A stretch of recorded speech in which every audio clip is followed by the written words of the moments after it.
Որքանով են իրավապահ մարմինները դերակատարություն ունենում, որ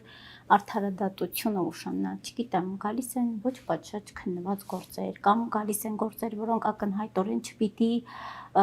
հայտնվեին դատարանում, կամ լինում են իրավիճակներ, երբ հենց իրավապահ մարմիններն են երկար քննում այդ գործերը եւ վաղեմություններ են անցնում, որքանով է դերակատարությունը իրավապահ մարմինների արդարադատության ուշացման հարցում։ Ուզում եի հումորով պատասխանել ձեր հարցին, ասել իմ պատասխանն է այո։ Իրականում, որովհետև ձեր կողմից նշված բոլոր իրավիճակներն էլ կան մեր իրականության մեջ։ Ու շատ ճիշտ եք նշում, որ դատավորները միակ դերակատարները չեն արդարադատության իրականացման հարցում։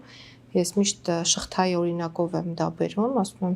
այդ շղթայի վերջնական օղակը այո դատավորներն են, բայց այդ շղթան կազմված է նաև այլ